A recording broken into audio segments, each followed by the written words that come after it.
ইজা জাআ নাসরুল্লাহি ওয়াল ফাতহ ওয়া রাআইতান নাসা ইয়াদখুলুনা ফি দীনিল্লাহি আফওয়াজা। হাবিব অ্যাসাইনমেন্ট খতম। এবার 23 বছরের ঘাম জড়ানো রাত আর দুপুর আমার নবী 10 বছরের মাদানী জিন্দেগির মধ্যে 80টার মতো ছোট বড় যুদ্ধ। আমার নবী ঘরে থাকতে পারে না। আমার নবী শেষে তাহাজ্জুদের জন্য দাঁড়াইতে পারতেন না। ফাতেমা হযরত আয়েশা সিদ্দিকা বলছেন, নবীর উম্মত নবীকে বুড়া করে দিয়েছে। 63 বছরের নবী কি বৃদ্ধ হয়ে গেছে? 63 বছরের মানুষ দূর প্রতিযোগিতা করে, সেরকম ভাগ্যর করেছে আমার নবী। 10 বছরের জিন্দেগিতে 80টা ছোট বড় যুদ্ধ। আপনি মাসে আমার মনে একটা করে যুদ্ধ করছেন। এই এসেছে এই গেছে, এই এসেছে এই গেছে, তবুও শুধু উম্মত উম্মত উম্মত আর উম্মত। এখানে এসে দাওয়াত করে উম্মত এখন ওয়াজের ব্যবসা হয়ে গেছে। এই নবী সাল্লাল্লাহু শেষ পর্যন্ত আমার আল্লাহ কিভাবে দয়া করতেছে দেখেন। হাবিব ইজা জাআ নাসরুল্লাহি ওয়াল ফাতহ, আল্লাহর সাহায্য এবং বিজয় আসবে একসাথে। ওয়া রাআইতান নাসা, হাবিব মন খারাপ করবেন না, আপনি চোখে দেখে আপনার অন্তর খুশি হয়ে যাবে। আপনি দেখবেন দলে দলে মানুষ ইসলামের মধ্যে ঝুঁকে পড়েছে। এই ইসলাম যেটা মক্কার জমিন থেকে বের হয়েছিল, সেই ইসলাম কিছুদিন যেতে না যেতে ফ্রান্সের বুকে ঢুকে গেছে, আস্তে আস্তে সিন্ধের মধ্যে চলে এসেছে। আল্লামা ইকবাল বলছেন, হায় হায় मीरे अरब को आई ठंडी हवा जहां से मेरा वतन वहां है मेरा वतन। হুজুর আমার সিন্ধের ডেলিগেশন যখন আপনার কাছে গেছিল, আপনি বলেছিলেন সিন্ধ থেকে যারা এসেছে তাদেরকে আসতে দাও। হুজুর আমার সিন্ধের ডেলিগেশন যেখান থেকে গেছে ইকবাল সেই দেশের ইকবাল। এমন আশিক রাসূল, এমন ইশক, এমন মহব্বত জীবনে মদিনা শরীফ যায় না। মানুষ জিজ্ঞেস করতো, হুজুর আপনার কবিতা পড়ে মানুষ ইশকে রাসূল শিখেছে, আপনি কখনো মদিনা শরীফ গেলেন না? মদিনা শরীফ গিয়ে আমি আল্লাহর নবীর দরবারে দাঁড়ানোর মতো চেহারা না। যদি জিজ্ঞেস করে ইকবাল আমার ডেডিকেশন, আমার আলে বাইতের ডেডিকেশন, তাদের এই স্যাক্রিফাইস, ইকবাল তুমি আমার দ্বীনের জন্য কি করলা, আমি জবাব দিতে পারবো না। আমার ভাইরা এত বড় বড় আশিক ছিল। হযরতে আব্দুর রহমান জামি রাদিয়াল্লাহু তাআলা আনহু যখন মদিনা শরীফ যাচ্ছেন, হায় হায় আমার নবী মদিনার গভর্নরকে বললেন, কালকে এই আকৃতির এক ভদ্রলোক আমার এখানে আসবে, তুমি তাকে আমার মদিনার বাউন্ডারিতে ঢুকতে দিও না। একদিন, 2 দিন, 3 দিন, 3 দিনের পরে উনি বারগায়ে রিসালাতে আরজ করলেন, ইয়া রাসূলুল্লাহ আমি প্রতিবন্ধকতা সৃষ্টি করলাম, কিন্তু আমি যেই ইশক মহব্বত দেখলাম আমার তো ভিতর বাহির হয়ে যাওয়ার জোগাড়। আমার নবী বললেন, শোনো আমি যদি তাকে ইজাজত দিয়ে দেই, সেই যদি আমার মাজারে এসে আমাকে সালাম দেয়, আমি সালামের জবাব না দিয়ে পারবো না। আমি দুনিয়ার রুল, দুনিয়ার কানুন খতম করে দিতে পারবো না। আমার ভাইরা আমার নবী সেদিনও জিন্দা ছিলেন, আজকেও জিন্দা। সেদিনের জিন্দেগি এক ধরনের ছিল, আজকের জিন্দেগি আরেক ধরনের। সেই দিন সবাই ফুয়ুজাত পাইতো, আজকে সবাই পায় না। আমি আজকে নিশ্চিন্তপাড়া মসজিদে বসে আল্লাহর কসম করে বলছি, আপনি যদি আমার নবীর শানে দরুদ পড়েন, আমার নবীর দ্বীনের খেদমত করেন, আমার নবী আপনার বাবা যেমন সম্পত্তি বন্টন করে, আমার নবীও মদিনা শরীফ বসে আমার নবীর ফুয়ুজাত আমার নবীর খাদেমদের মধ্যে বন্টন করেন। এটা আমি আল্লাহর ইজ্জতের কসম করে বলছি। যাকে আমার নবী ফুয়ুজাত দিবেন, কুল কায়নাত যদি তার বিরুদ্ধে দাঁড়িয়ে যায়, আল্লাহর ইজ্জতের কসম করে বলছি, একটা পশমও ছিঁড়তে পারবে না, একটা মানুষও তার থেকে উঠাইতে পারবে না। সেই ফলাদের মতো সামনে যাবে, বন্যার পানির মতো সামনে যাবে। সমস্ত প্রকার বিয়াদবে রাসূল, গুস্তাখ রাসূল, গুস্তাখে আলে বাইত, গুস্তাখে সাহাবায়ে কেরামের শির ভেঙে ভেঙে সামনের দিকে যেতে থাকবে। আমার ভাইরা, ইমাম তাফতাজানির কিতাব আমরা পড়ি, কুল কায়নাতের মধ্যে পড়ানো হয়। ইমাম তাফতাজানি ভালো ছাত্র ছিলেন না, কিন্তু অনেক অধ্যবসায়ী ছিলেন। আমার নবীর দরবারে সালাত সালাম আরজ করতেন। একদিন ইমাম ইদ্দুদ্দিন ইজি রাদিয়াল্লাহু তাআলা আনহু, উনি উস্তাদ ছিলেন, বের হলেন। তারা একটু পরে, আমরা লাঞ্চের জন্য ব্রেক নেই না, ব্রেকের জন্য বের হচ্ছে। হযরতে ইমাম তাফতাজানি পড়ছেন, মন অনেক খারাপ, কিতাব বুঝে আসে না। এক ব্যক্তি এসে বলতেছে, হুজুর বাইরের 3 ভদ্রলোক আপনাকে ডাকতেছে। কোন আমি তো এখন যেতে পারবো না, আমি পড়তেছি। আবার বলতেছে, হুজুর আপনাকে ডাকতেছে। শেষে গেলেন, গিয়ে দেখতেছেন কে? আমার নবী, আমার নবীর 2 জন জলিলুল কদর সাহাবী নিয়ে দাঁড়ান। সাদ, তোমাকে এতক্ষণ ধরে ডাকছি, তুমি কেন আসছো না? হুজুর আমি তো জানতাম না 2 জাহানের বাদশা আমার ঘরে, আমি জানলে কি হুজুর প্রথমে না এসে পারতাম। তখন আমার নবী যা করার করলেন। সাদ ফেরত আসলো, ফেরত আসার পরে শিক্ষক ছাত্র জবাই আসলেন। আসার পরে আবার দরস শুরু হলো। 2 মিনিট আগের সাদউদ্দিন তাফতাজানি, আগের সাদউদ্দিন নাই, এখন উস্তাদের আগে আগে পড়ে। হযরত ইদ্দুদ্দিন ইজি রাদিয়াল্লাহু তাআলা আনহু আহলুস সুন্নাহ ওয়াল জামাতের অনেক বড় ইমামের নাম। খবরদার, আপনারা আহলুস সুন্নাহ ওয়াল জামাতের সমস্ত আইম্মাদেরকে মাথার উপরে রাখবেন। ইমাম আশআরী, ইমাম মাতুরিদি, আমরা মাতুরিদির পক্ষে। মাতুরিদির মধ্যে ইমাম সামারকান্দি, ইমাম সামারকান্দির পরে আস্তে আস্তে ইমাম বাজদাবি, বাজদাবির পরে আমাদের ইমাম নাসফি তাফসিরাতুল আদিল্লাহ, অতঃপর আমাদের আকায়েদ নাসফির নাসফি, অতঃপর তাফতাজানি। এভাবে একটা লাইন আপ আছে। ইমাম আশআরীর দিকে গেলে আব্দুর রহমান বাহেলি থেকে শুরু করে ইমাম আসফারাইনি, বাকিল্লানি, ইবনে ফৌরক, ইমাম জুয়াইনি, গাজালি, রাজি, এটা একটা লাইন আপ। ইনারা সবাই আমাদের ইমাম। ইমাম ইদ্দুদ্দিন ইজি রাদিয়াল্লাহু তাআলা আনহু অবাক হয়ে গেলেন। যেই সাদ ভালো করে কিতাব পড়তো না, বুঝতো না, এখন সাদের উপরে আর কেউ কথা বলতে পারে না। হুজুরের ইন্তেকালের পরে সাদউদ্দিন তাফতাজানি হয়ে গেলেন ওই মজলিসের শাইখ। এরপরে আকায়েদে নাসাফি 2.5 পৃষ্ঠার আকীদার কিতাবের উপর শরা লিখলেন, সেটা হয়ে গেল শরহ আকায়েদে নাসাফি ইমাম তাফতাজানি।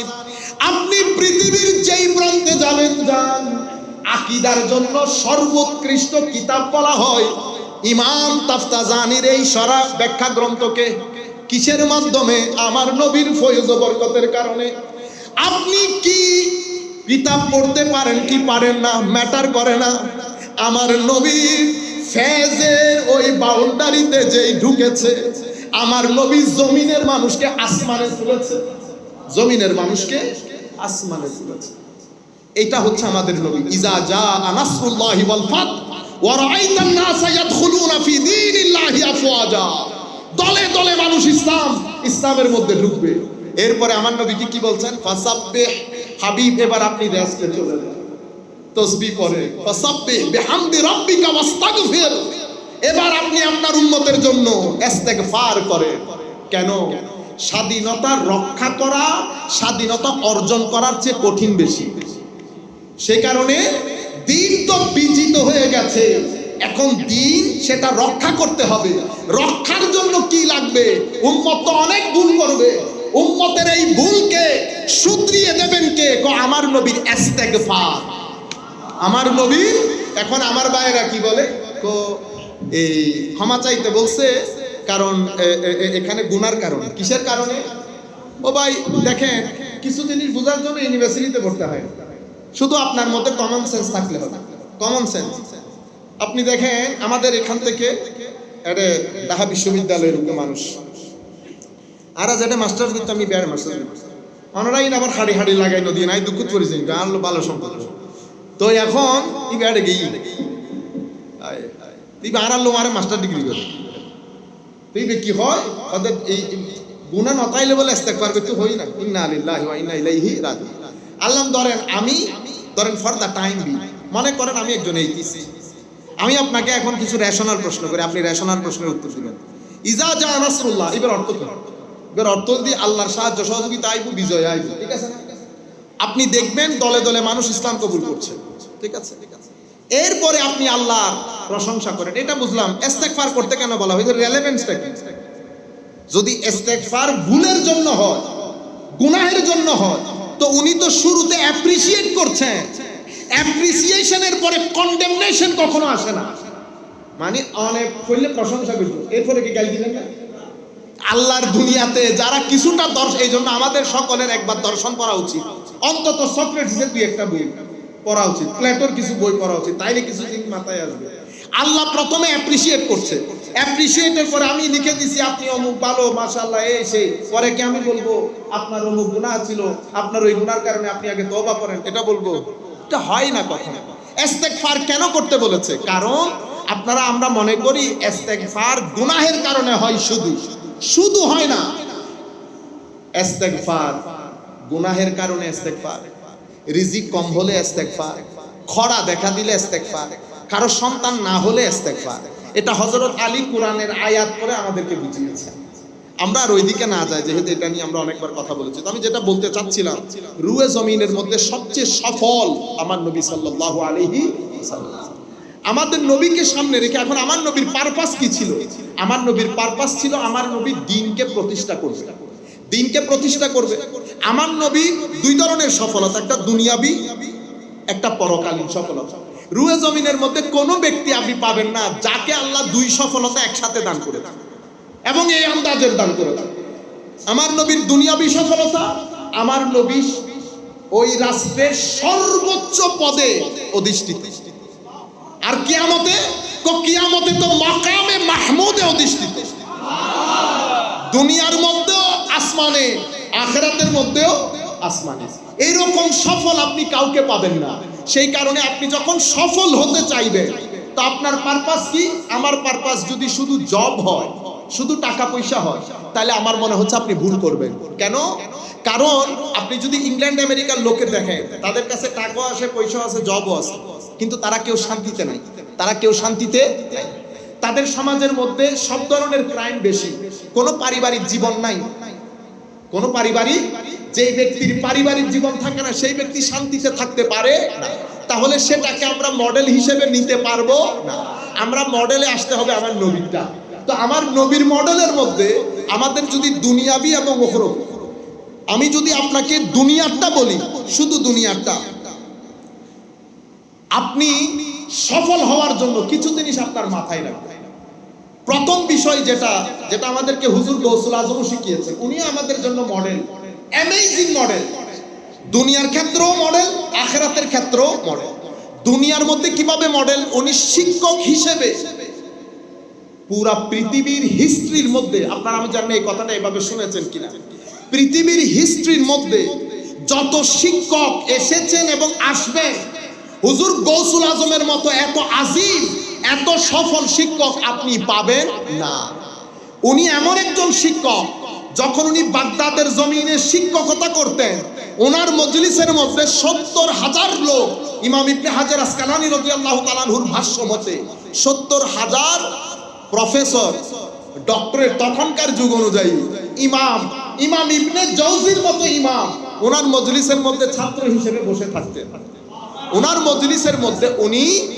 প্রায় ১৩টা বিষয় পড়াতেন ১৩টা বিষয় সেই বিষয়গুলোর মধ্যে উনি পুরা বিশ্ব থেকে কারণ বাগদাদ তখন সেন্টার অফ সিভিলাইজেশন আজকে যেমন হার্ভার্ড অক্সফোর্ড কেমব্রিজ তখনকার যুগে বাগদাদ সেন্টার অফ সিভিলাইজেশন সবাই মিলে হুজুর গৌসুল আজমের দরসের মধ্যে যত লোক বসতো ৭০,০০০ স্টুডেন্ট এখনো কেমব্রিজের মধ্যেও নেই ৭০,০০০ স্টুডেন্ট কেমব্রিজের মধ্যেও নাই ৭০,০০০ স্টুডেন্ট আপনি হার্ভার্ডের মধ্যেও নাই কিন্তু হুজুর গৌসুল আজমের ওই কোন প্যান্ডেল শামিয়ানা ছাড়া 70,000 বড় মাঝারি রকমের ইমাম, তখনকার যুগের এক্সপার্ট গুলা বসতেন।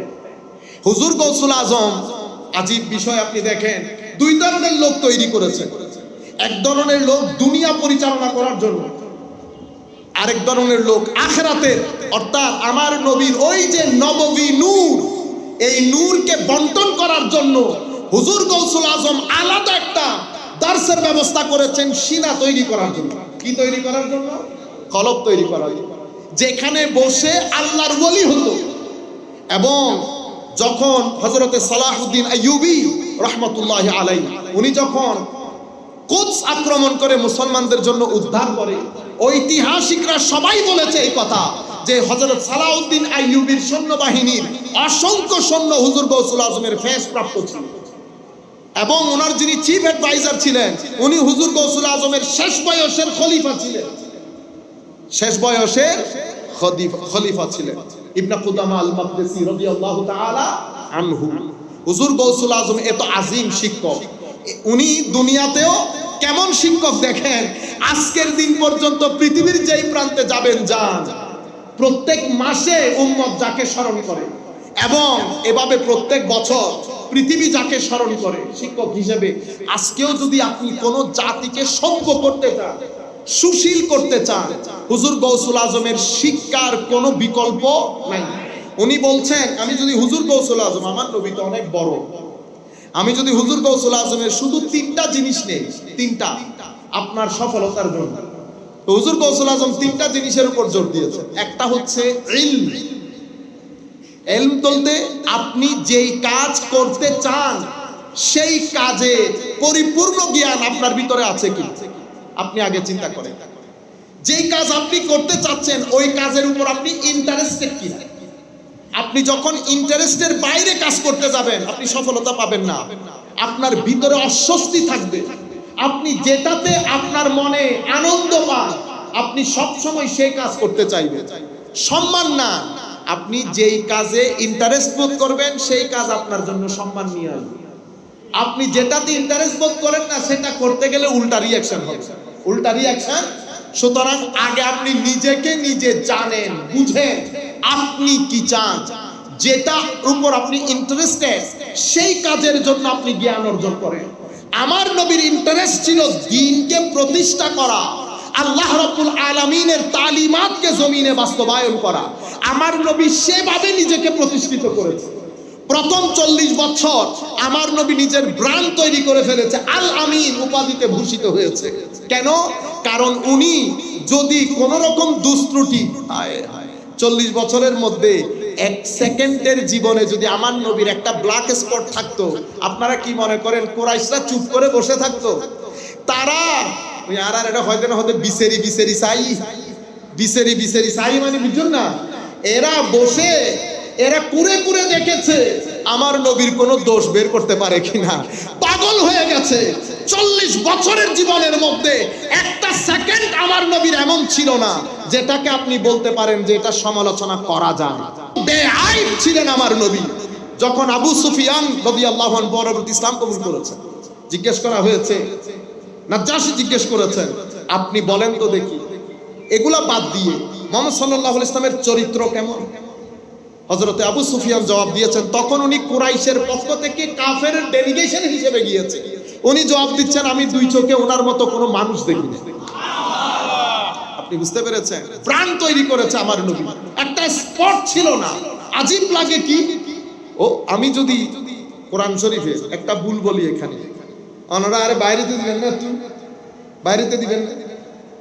কোরআন শরীফে জের জবরের ভুল হইলে আপনার এশকের মতো আগুন ধরে যায়, আর আপনি আমার নবীর শানে লাখ কথা বলে আপনি শাইখুল হাদিস রয়ে গেছেন। কি হাদিস? শাইখুল হাদিস। কোনো ভিতর থেকে কোনো ধরনের, আপনার ভিতর থেকে কোনো ধরনের খারাপ লাগে না। আপনারা বুঝতে পেরেছেন? আমি আপনাদেরকে যে জিনিসটা বোঝাতে চাচ্ছি, ভিতর থেকে যেটার জন্য ইন্টারেস্ট ফিল করবে সেটার জন্য নিজেকে তৈরি করবে। এবং দ্বিতীয় যে বিষয়, এই যেটার মধ্যে আপনি ইন্টারেস্ট ফিল করবেন দেখবেন আপনার দিন চলে যাবে, রাত চলে যাবে, আপনার মাথায় খবর থাকবে না আপনি কোন দিক দিয়ে দিন অতিবাহিত করেছেন। আপনার ভিতরে একটা খাস মহব্বত থাকবে ওইটা, আপনি ঘুমাইতে পারবেন না, দেখবেন সকালে উঠে দৌড় দিচ্ছেন ওইটা। তো মনে রাখবেন ওইটার জন্য আল্লাহ আপনাকে সৃষ্টি করেছে, আপনি ওইটাতেই সময় দেন। যখন ওইটাতে সময় দিবেন, আপনার যখন ইন্টারেস্ট বেড়ে যাবে, মনে রাখবেন ওখানে লাভ হচ্ছে কি ক্ষতি হচ্ছে আপনি এটাকে ম্যাটার করবেন। আপনি দেখবেন যে সামনের দিকে যাচ্ছে, মানুষ বলবেন ফল নিয়ে কোনো এত ক্ষতি হয় না, ক্ষতি সামনের দিকে যান। আমার কাজ ইটগুলা তুলে দেখা, কোন ইটের নিচে পানি আছে আমি জানি না, সেই কারণে আমার আল্লাহ কি বলেছেন, সুন্নতে ইলাহি ওয়াল্লাযিনা জাহাদু ফিনা লানাহদিয়ান্নাহুম সুবুলানা।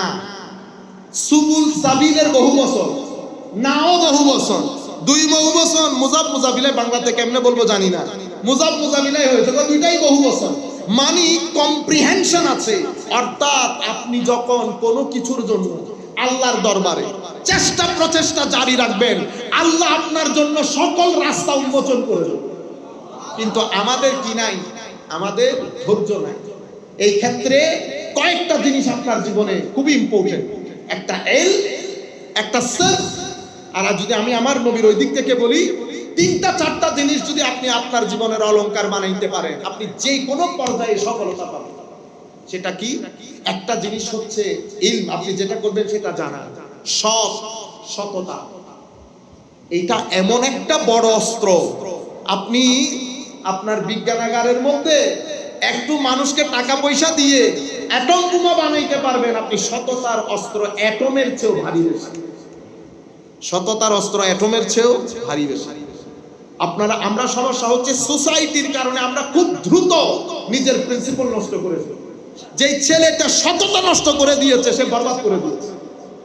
আমাদের সফল না হওয়ার পেছনের কারণ, one of the main factors, এবং আপনি মনে করতে পারেন মোস্ট ইম্প্যাক্টিভ ইনফ্লুয়েন্সিং ফ্যাক্টর হচ্ছে আমরা সৎ না।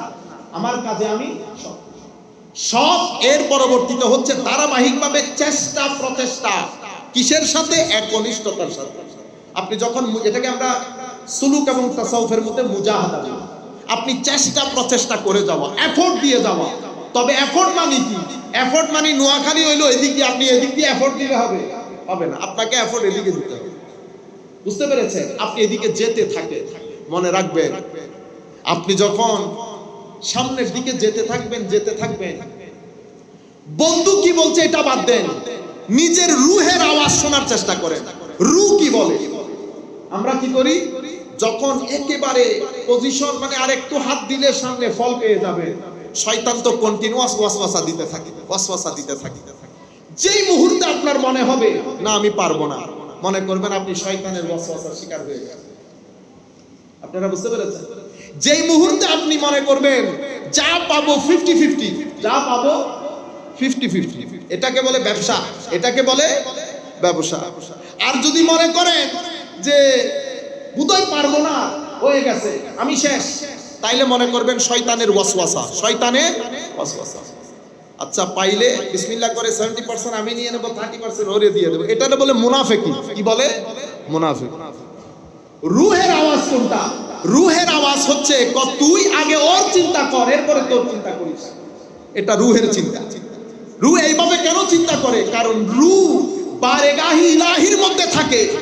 উনি রুহ জানে কোনটার মধ্যে আপনার সফলতা বেশি। আপনি যখন মানুষের চিন্তা করবেন, আমার আল্লাহ আগে আপনার ঘর পুরাবে, এরপরে মানুষকে দেবে। আমার আল্লাহ আগে আপনার ঘর পুরাবে, এরপরে মানুষকে দেবে। এবং আপনি যেই কাজের মধ্যে আপনি ইন্টারেস্টেড ফিল করবেন, আপনি যখন এই আন্দাজে চেষ্টা করবেন, এই কাজ আপনাকে আইডেন্টিটি দেবে, এই কাজ আপনাকে আইডেন্টিটি দেবে, ইজ্জত দেবে, সম্মান দেবে। আপনি কখনো ওই কাজের মধ্যে বোর হবেন না।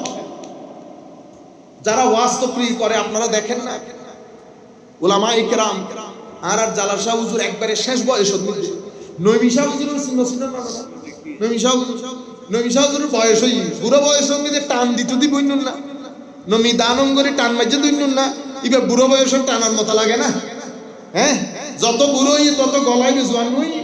আমাকে একজনে বলতেছে, ওয়াই তারা বুড়া হালে এত ঘুরে কেন? যেই বয়সে আপনি ঘরের বর্গর থেকে পিছনের ঘরে যাইতে পারেন না, সেই বয়সের মধ্যে উনারা কখনো সিলেট, কখনো রাজশাহী, কখনো খুলনা, কেন? কারণ উনি বুঝতে পেরেছেন এটাই ওনার ইন্টারেস্ট। যখন আপনি ইন্টারেস্টেড, এটার মধ্যে আপনার আইডেন্টিটি, এটার মধ্যে আপনি সম্মান, এটা কখনো আপনাকে বোর করবে না। হুজুর কোনদিন হই না আজিয়ে খুলনা বহুত দূরে যাইতে কেন শরীরে নকুলের হই না।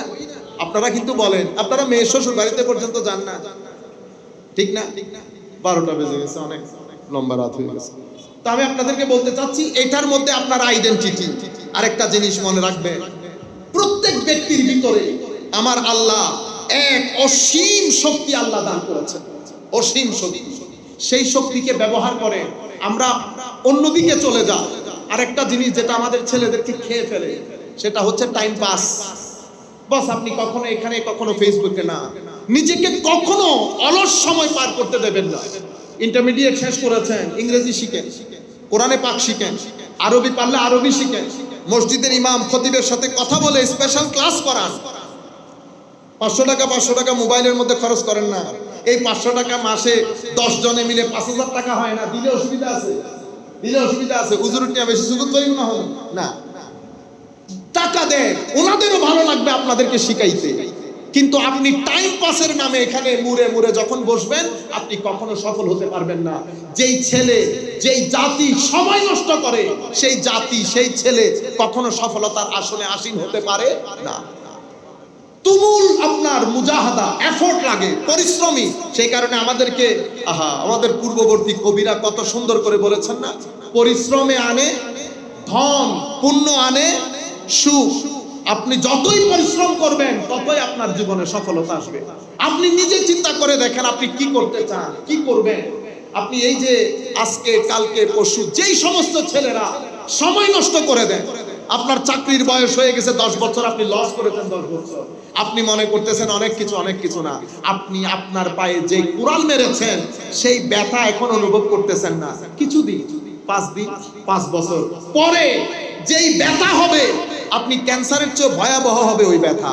যারা সময় নষ্ট করে, সময় তালোয়ারের মতো, হয় কেটে দেবেন নতুবা কাটানি খাবেন, দুইটা থেকে একটা, হয় কেটে দেবেন নতুবা কাটানি খাবেন। সম্মানিত উপস্থিতি, আমাদের সামনে আমার নবীর মডেল। সেই কারণে আমি আপনাদেরকে বলেছি 10 বছরের মধ্যে 80টা ছোট বড় যুদ্ধ। আমার নবী দুনিয়ার ক্ষেত্রেও সফল, আমার নবী আখিরাতের ক্ষেত্রে তো সফল না। আমার সফলতার চাবি নবীর হাতে। সুতরাং আমরাও যদি আপনার জীবনের পারপাস খুঁজে বের করেন, আমার জীবনের পারপাস যদি আপনি জানতে চান সত্যিকার সফলতার জন্য, আমাদের জীবনের পারপাস হচ্ছে রেজা ইলাহি, রেজায়ে আল্লাহর সন্তুষ্টি। রেজা ইলাহি কখনো ইবাদত ছাড়া আসে না, আর ইবাদত কখনো চারিত্রিক পরিশোধন বাদে আল্লাহর দরবারে গ্রহণযোগ্য হয় না। রেজা ইলাহি ইবাদত ছাড়া আসে না। ইবাদত তাসকিয়া তথা আত্মিক রুহানি পরিশোধন বাদে আসে না। আমাদের সফলতা কোথায়? আমাদের সফলতা আমি চারিত্রিক পরিশোধন করব, সৎ থাকব, একনিষ্ঠ থাকব, আমার যে ইন্টারেস্টেড কাজ সেটার দিকে এগিয়ে যাব, আমি একটার পর একটা রাস্তা অতিক্রম করব, ইট তুলতে থাকবো, এই বিশ্বাস রেখে কোনো না কোনো ঘাটে আমার আল্লাহ আমার জন্য পানির ব্যবস্থা করবে। কিভাবে? আখেরি। আমার আল্লাহ পবিত্র কোরআনের মধ্যে দেখবেন বেশিরভাগ ক্ষেত্রে আল্লাহ ইতিহাস বর্ণনা দিয়েছে। কি বর্ণনা? ইতিহাস। কেন? কারণ ইতিহাসের মধ্যে আমাদের জন্য শিক্ষা রয়েছে। এই ক্ষেত্রে আমরা হযরত ইউসুফ আলাইহিস সালামকে মডেল হিসেবে নিতে পারি। হযরত ইউসুফ আলাইহিস সালাম, আল্লাহ আমাদেরকে কি বলতে চাচ্ছে? আমার আল্লাহ বলতে চাচ্ছেন আমার ইউসুফকে দেখো, শুরু কিভাবে হয়েছে, শেষ কিভাবে হয়েছে। শুরুতে সদবা এরা পানিতে ফেলে দেয় নাই। আপনি আর আমি হলে কি করতাম? মনে করতাম এটাই আমার জীবনের শেষ। মনে রাখবেন এটা শেষ হয় না। আমরা যখন মাদ্রাসা শুরু করি, স্বাভাবিকভাবে আমাদের পারিবারিক অবস্থানের কারণে এখানে মাদ্রাসা শিক্ষা যেভাবে আন্ডার এস্টিমেটেড হয়, আমার এখনো মনে পড়ে। তো আমি যখন একসাথে সবাই বেরোচ্ছে, সবাই সোজা চলে যেত, আমি বামে মাদ্রাসায় চলে যেতাম। স্বাভাবিকভাবে সবাই হাসি ঠাট্টা করতো। আমি বেশ কয়েকবার আমার মাকে বুঝিয়েছি আমি মাদ্রাসায় যাব। আমার মা না না শেষ আরাম্মাকে হয়তো উত্তরণ নি, আরাম্মা হয়তো তো মার ভুয়া সুফাত বইয়ে হইব দে। সবাই বলো আলহামদুলিল্লাহ, এই তারা বেগুন আর ঘরে হতে জোলাতে এই তারা হইব আলহামদুলিল্লাহ। এর উগা মার উগা দোয়া। আজকের জীবন কি একই রকম রয়ে গেছে? রয়ে যায় না। আল্লাহ পাকের মেহেরবানিতে আমরা তো ধরতে গেলে কিছুই না। আমরা যদি বড় আলেম হতাম তাইলে বলতাম এলমের কারণে হচ্ছে, মুত্তাকি হলে বলতাম তাকওয়ার কারণে হচ্ছে, অনেক কোটিপতি হলে বলতাম টাকা পয়সার কারণে হচ্ছে। আমরা তো আমার নবী ফুয়ুজাত বাদে, আমার নবীর মোহাব্বত বাদে আমরা তো আর কোনো কারণ দেখতেছি না কি কারণে এই অবস্থা। ওই একটা নাত পড়ে না, হুজুর তো মেরে হুজুর মে না না সারি মেরে বাহারে आप से मेरी सारी बहारे आप से हैं। আমার এখানে যা কিছু হচ্ছে হুজুর আপনার জন্য। কারণ এখানে যদি আমরা যদি অনেক ভালো ছাত্র হতাম তাইলে বলতে পারতাম, কিন্তু সেরকম না। আমি আপনাদেরকে বলছি যে একনিষ্ঠতার সাথে আপনি সামনের দিকে যান। আমার আল্লাহর ওয়াদা হচ্ছে ইন্না মাআল উসরে ইউসরা, কঠিন সময় পারি দিবেন, সহজ সময় আপনার জন্য অপেক্ষা করবে, সহজ সময় আপনার জন্য অপেক্ষা করবে। আমার এক কাজিন সম্পর্কিত তো মার্সিডিজ দেহি ইবে চিন্তা করে আমার মা বাইয়া মার্সিডিজ, তো ওর একদিন হয়নি মার্সিডিজ আমি তোমার এক কান দিনুর হতা হই এক কান। আমি ইউনিভার্সিটিতে যাওয়ার জন্য বের হয়েছি সকাল 4টা, মানুষ আছে রাস্তাঘাটে নাই, বরফ পরে অবস্থা খারাপ, বরফের মধ্যে 2 দিন হয়ে গেলে হাঁটা যায় না, এগুলা অসম্ভব রিস্কি হয়ে যায়। বরফের সমস্যা হচ্ছে যদি পরে যান আর উঠতে পারবেন না আরেকজনের সহযোগিতা ছাড়া। এখন এত বড় পিঠের মধ্যে ব্যাগ, কোথায় যাব 2.5-3 ঘন্টার জার্নি ইউনিভার্সিটি, ঠিক আছে না? তো এই বরফের ভিতর প্রায় 2 মাইল হেঁটে বাজারে, এরপরে বাসে, এরপরে আরেক বাস, এরপরে 2.5-3 ঘন্টা পরে ইউনিভার্সিটি। আপনি ওই কষ্ট একবার দেখতে হবে না, আপনি মার্সিডিজ দেখলে হবে। আপনারা বুঝতে পেরেছেন? ইন্না মাআল উসরে ইউসরা, এটা সুন্নতে ইলাহি, আমার আল্লাহর নিজাম হচ্ছে আপনি যত কষ্ট করবেন একনিষ্ঠতার সততার সাথে আপনার জীবনে রঙিন দিন অবশ্যই আসবে, রঙিন দিন অবশ্যই। তো ছেলেদের জন্য আমি যেটা বলবো আখেরি কথা, আল্লাহর ওয়াস্তে নিরাশ হবেন না। নিরাশ যখন হবেন মনে করবেন শয়তান আপনার উপর বাসা বেঁধেছে, আর শয়তানের ওয়াসওয়াসা অনেক কঠিন। সুতরাং আপনারা আমার নবী সাল্লাল্লাহু আলাইহি ইসলামের সিরত থেকে শিক্ষা গ্রহণ করেন। হযরতে ইউসুফ আলাইহিস সালাতু ওয়াস সালাম, হযরতে ইউসুফ শুরু কিভাবে করেছে দেখেন, এখানে পড়ে গেছে, পড়ে কত কিছু, শেষ পর্যন্ত মিশর, শেষ পর্যন্ত জেলে। এই জেল থেকে বের হয়ে পৃথিবীর ইতিহাসের অন্যতম অর্থমন্ত্রী হিসেবে কনসিডার করা হয় হযরত ইউসুফ আলাইহিস সালাম। একটা রাষ্ট্রকে অর্থনৈতিক খরা থেকে বাঁচিয়ে দিয়েছে। শুরু কোথায় হয়েছে দেখেন, শেষ কোথায় হয়েছে দেখেন।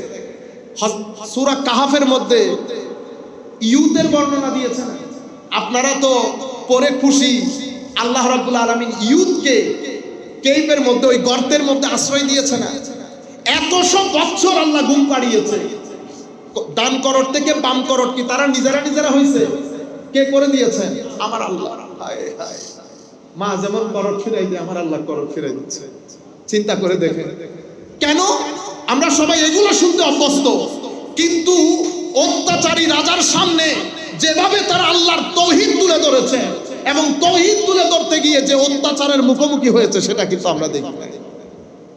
ঘটনা এটাও ঘটেছে। হযরতে মূসা আলাইহিস সালাম ফেরাউনের ঘরে লালিত পালিত হচ্ছে। ফেরাউন কোশ্চিন কালেও চিন্তা করে নাই এই মূসা এক সময় দাঁড়িয়ে তখনকার যুগের বনি ইসরাইলের সুপার পাওয়ারের চোখে চোখ রেখে তার ক্ষমতা দুলিশাত করে দেবে। কল্পনা করেছে? মূসা আলাইহিস সালাম করে দেখিয়েছে। হুজুর গৌসুল আজম আব্দুল কাদের জিলানী রাদিয়াল্লাহু আনহু 17-18 বছর বয়সে যখন বাগদাদ গমন করেছে 40টা দিরহাম নিয়ে, কেউ কখনো স্বপ্নেও কল্পনা করেছে এই গৌসুল আজম পুরো পৃথিবীর জন্য গৌসুল আজমে পরিণত হবে? হুজুর গৌসুল আজম বাগদাদে এসেছে, যে 40 দিরহাম মা দিয়েছে সাথে সাথে মানুষদেরকে দিয়ে দিয়েছে।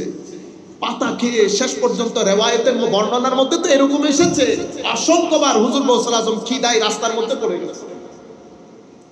এইভাবে মুজাহাদা 20-30-40 বছর পর্যন্ত হুজুর গৌসুল আজমের জীবনের মুজাহাদা শেষ হয় নাই। সফলতা কি? সফলতা হচ্ছে কুল কায়নাত নাম ধরে বলে না, কি বলে? গৌসুল। এটা হচ্ছে আমাদের জন্য, এই ইতিহাসগুলো আল্লাহ আমাদের জন্য এই কারণে বানিয়েছে যেন আমরা এখান থেকে শিক্ষা গ্রহণ করি, যখন আমরা থেকে নিরাশ না হই।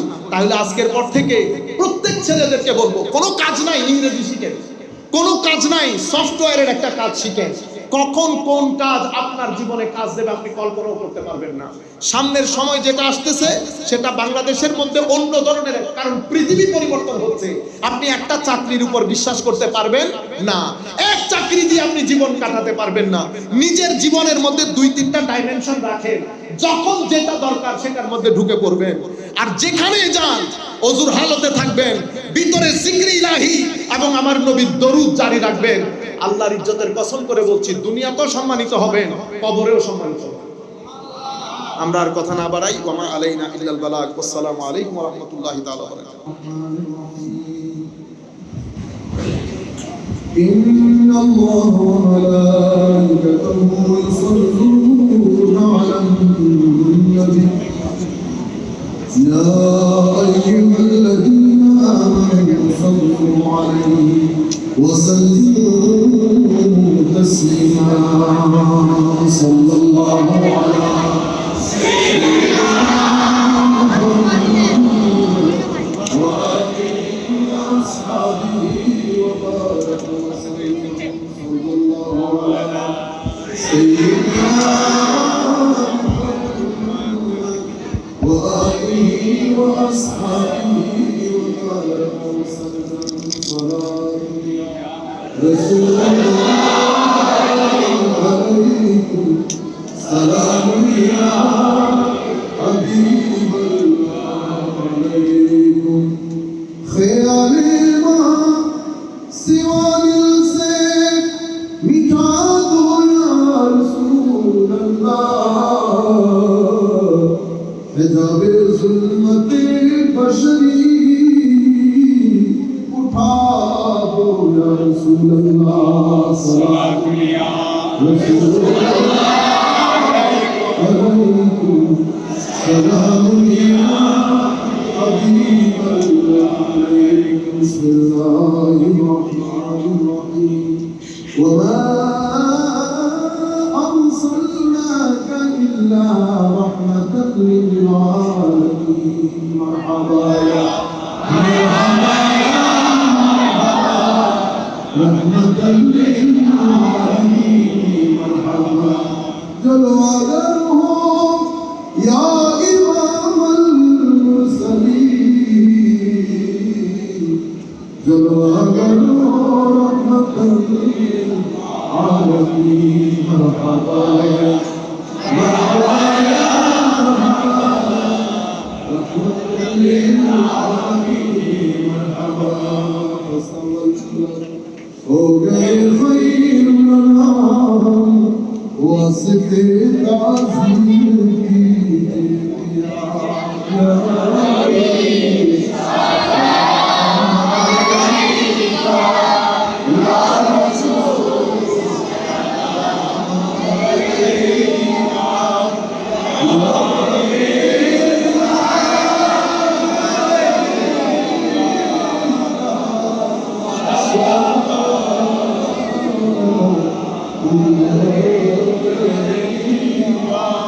सैयदी या रसूल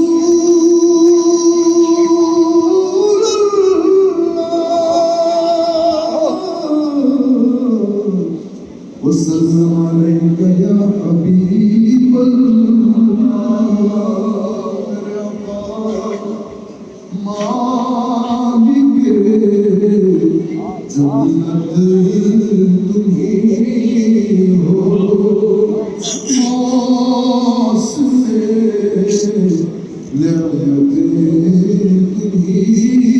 हो,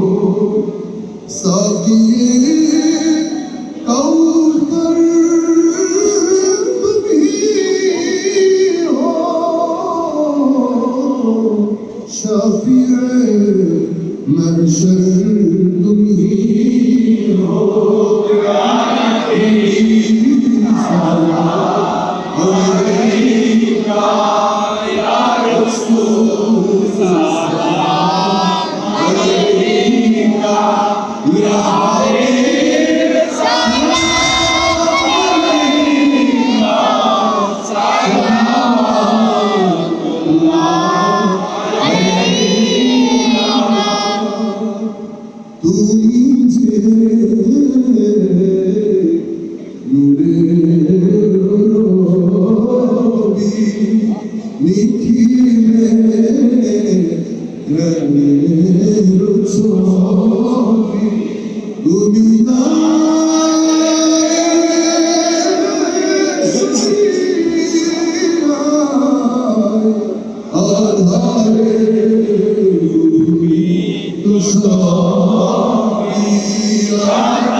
মিলাদ রাসূল ইসলামে আজিজান কবুল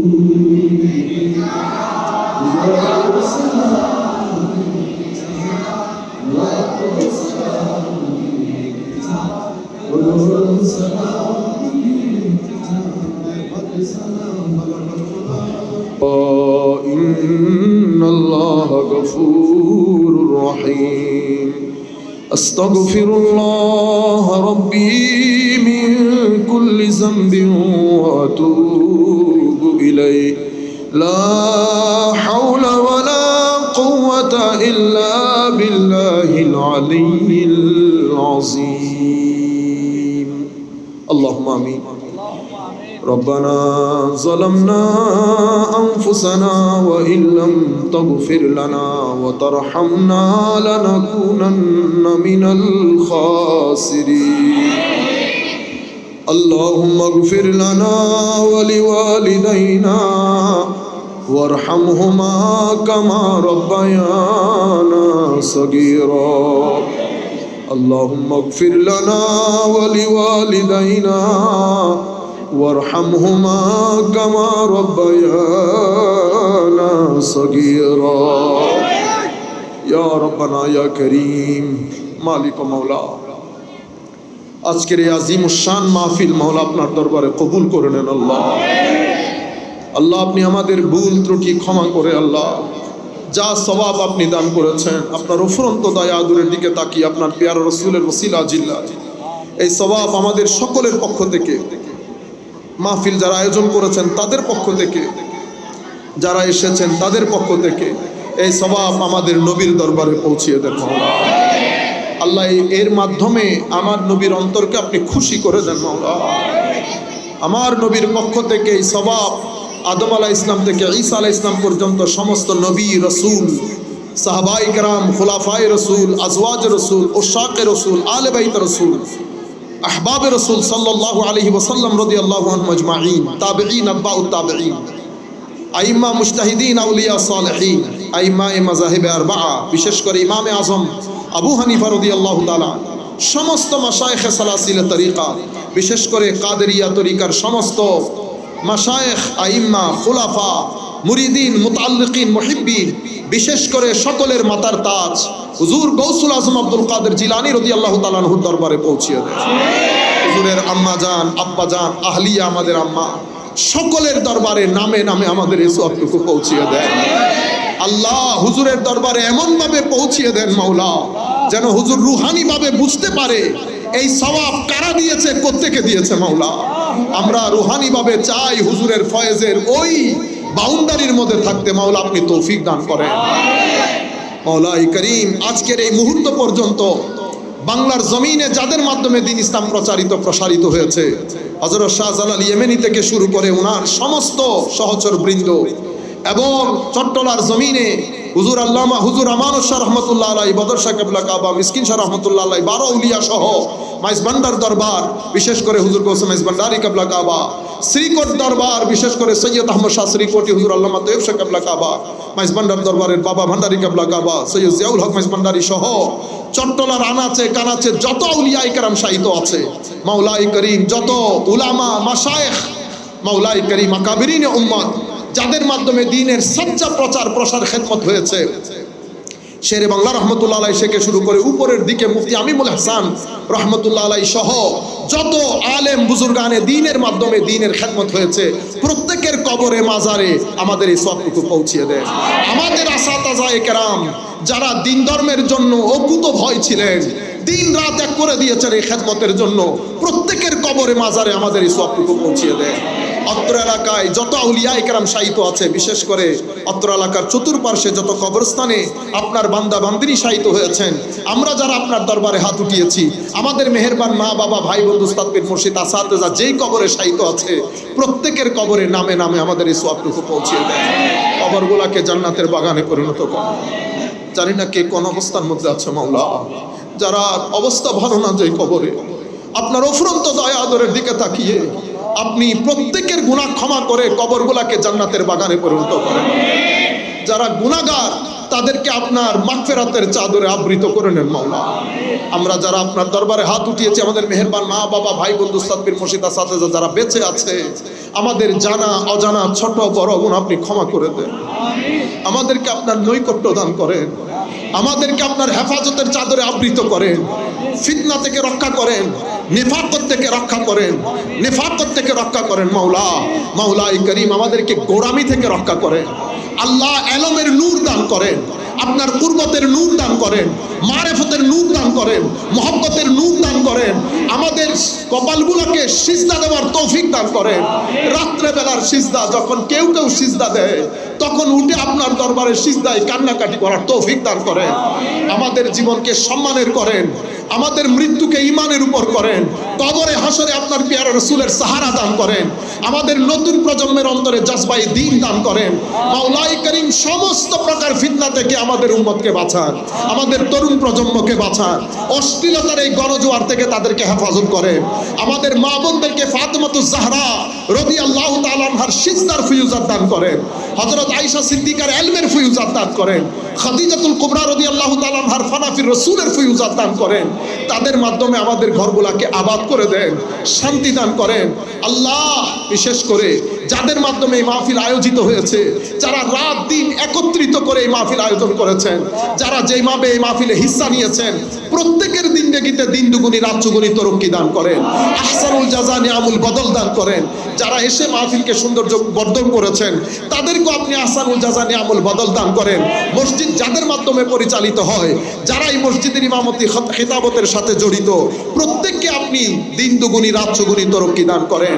আল্লাহ তাদেরকে নিয়ামুল বদল আহসানুল জাযা দান করেন। আমাদের প্রত্যেক অসুস্থ ব্যক্তিকে সুস্থতা দান করেন। জাহের বাতেন সমস্ত অসুস্থতাকে আপনি মাওলাই করিম আপনার কুরবতের নূর দিয়ে আমাদেরকে শেফায়ে আজলা কামেলা কুল্লিয়া দান করেন। ইয়া রব্বানা ইয়া করিম ফিলিস্তিনের মুসলমানের উপর খাস রহমত নাযিল করেন। ছোট ছোট বাচ্চাদের রক্তের দিকে তাকিয়ে মুনাফিকদেরকে জালেমদেরকে নিস্তেনাবুদ করে দেন মাওলা। বাংলাদেশের উপর আপনার খাস রহমত নাযিল করেন। ভিতরে বাইরে যারাই ষড়যন্ত্র করছে, তকদিরে হেদায়েত থাকলে হেদায়েত করেন, তকদিরে হেদায়েত না থাকলে নিস্তেনাবুদ করে দেন মাওলা। যাদের মাধ্যমে আমাদের এখানে অশ্লীলতার বাজার গরম হয়েছে, যাদের মাধ্যমে আমাদের এখানে নৈরাজ্যের বাজার গরম হয়েছে, যাদের মাধ্যমে আমাদের এই দেশে করাপশনের বাজার গরম হয়েছে, তাদের তকদিরে যদি হেদায়েত থাকে আল্লাহ হেদায়েত করেন। তকদিরে হেদায়েত না থাকলে ফেরাউনের মতো জমিন থেকে নিস্তেনাবুদ করে দেন মাওলা। এই ভূখণ্ড আউলিয়ায়ে কেরামের ভূখণ্ড, এখানে আপনি শান্তি দান করেন, শ্লীলতা দান করেন, আপনার বান্দাদের অন্তরে তাকওয়া পরহেজগারি ইবাদত দান করেন, ইশকে রাসূলের চিরাগ জ্বালিয়ে দেন, নিসবতে আউলিয়ার নূর দান করেন মাওলা। যারা মাহফিল আয়োজন করে, যারা এসেছে বসেছে, তাদের প্রত্যেকের অন্তরের নেক তামান্না নেক আরজুগুলা পূর্ণ করে দেন। মসজিদের যারা মুয়াজ্জিন, যারা ইমাম, যারা খুতাবতের দায়িত্ব পালন করছে, তাদের জাহের বাতেন রিজিক সবকিছুর মধ্যে আজিম শান বরকত দান করেন। যারা কমিটি হিসেবে খেদমতের মধ্যে আছেন, তাদেরকে আপনি আজিম বরকত দান করেন। ওয়া সাল্লাল্লাহু তাআলা আলা খায়রি খালকিহি মুহাম্মাদিন ওয়া আলা আলিহি ওয়া আসহাবিহি আজমাইন। আল্লাহুম্মা জাআল আখিরা কালামিনা মিনাদ দুনিয়া ইনদা সাকারাতিল মাউত শাহাদাতু আল্লা ইলাহা ইল্লাল্লাহ।